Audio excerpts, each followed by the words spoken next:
Hey, what's up guys, Totallydubbed here, and today I'm doing a video review for the Divoom Voombox. So this little speaker is really designed for people who want to take a speaker on the go and especially mount it somewhere. So first of all, what you get in the box and how much does it cost? So how much does it cost really depends. It comes between anything from £43 up to £60. I'm going to be reviewing at the Amazon price of £54. A link will be in the description for the Amazon link. Now what you get in the box is quite simple. You've got a auxiliary cable, which is very cheap. It's only a silver plated cable, but anyway, it's not a big deal. Then you've got a micro USB to USB cable, which I haven't even used because I've used my Samsung one. And then you've got a little attachment over here, a little bracket, which essentially you just screw in at the bottom over here and then put this on wherever you'd want. Now I've tried it on my bike and it fits. Unfortunately, there's not that many different adjustments, so you do bear that in mind. As you can see, there's only 2 adjustments there, but it does fit.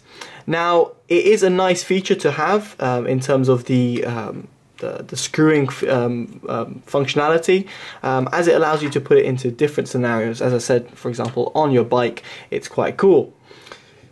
But before putting it on your bike, you might want to know how is the actual build quality, how are the features, and on top of that, how is the sound quality.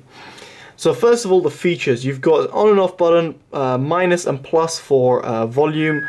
As you can see, it's max, and you got a play pause button. These buttons are decent, they're nice rubberized as well, but you have to press them pretty hard in order for them to actually work. Something of a bit of a pain, especially if it's going to be on your bike. You're just going to have to be pressing pretty hard for it to activate.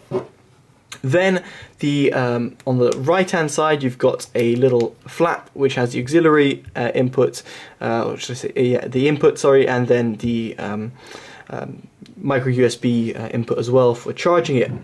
Apart from that little bit underneath, which is the screw-in device, there is nothing else to really say.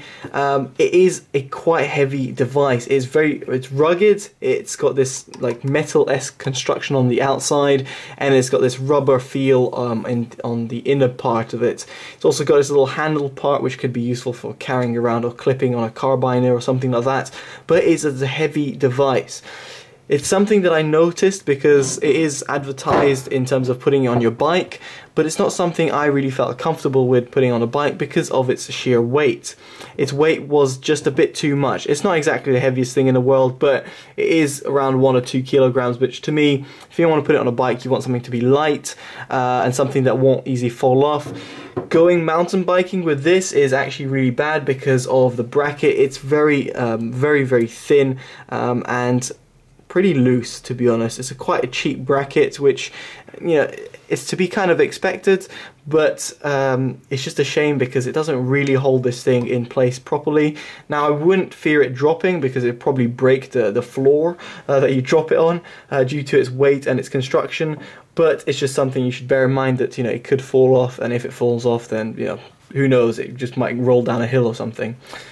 Now the sound quality. Now sound quality was decent to me. At the £55 price tag, I think it is edging it there. I've reviewed other speakers which I found much more impressive at say £30, £35 range. So I'm just going to let you listen out for the sound itself. What's quite interesting, you can see that the speaker is kind of this, it's like a woofer design. On that side, and then I don't know if you can see, but you've got 2 speakers essentially over there. So it's got a nice design in terms of the speaker wise, and it's quite open. It goes on both sides. So let's just play this.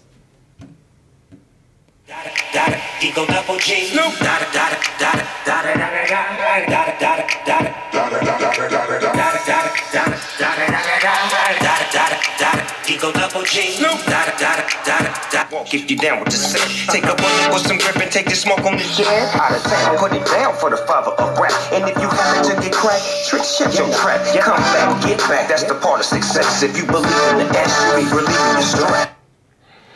So the sound quality is decent. I mean, the soundstage is quite interesting, as in how the separation works. Mainly because of how the sound is actually projected. It sounds like a 3D-esque sound coming from both ends. Of course, the front is much louder, but it is quite interesting to hear the difference. Now, in terms of the mids, the highs, and the lows are pretty nice and pronounced. They extend quite well.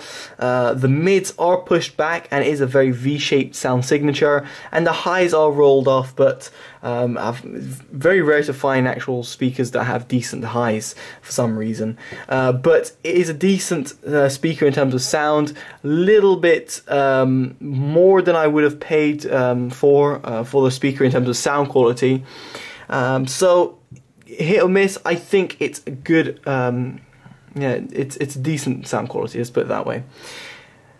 Now, to round it off, I just think that this speaker is positioned in two different markets, which it doesn't really know where to go into. Should it aim at just portable going?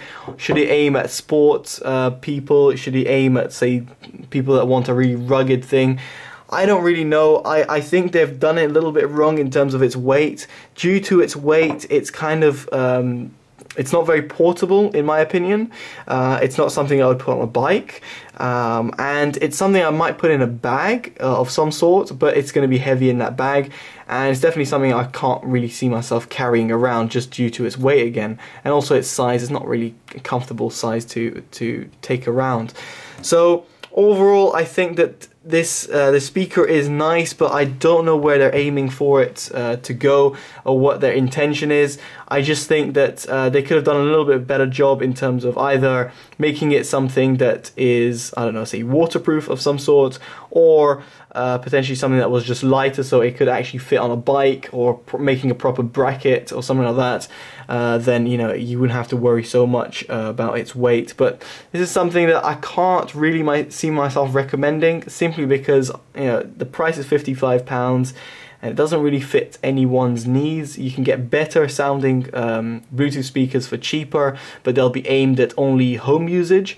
And then you can find cheaper speakers again, which are really made for portable usage. And, you know, they hit their markets properly, and this kind of is in the middle, saying, hey guys, can I join one or the other? And both parties saying, you know what, no thanks. So in my opinion, I can't really see myself recommending it, but it's just something, you know, you should be thoughtful of in terms of, you know, if you're looking for a Bluetooth speaker that is, I don't know, heavy and durable, then this would probably be a good bet.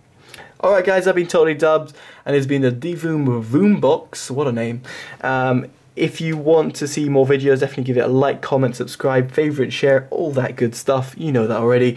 And definitely check the Amazon link in the description below if you want to purchase it. Alright guys, I've been Totally Dubbed. Take care. Bye bye.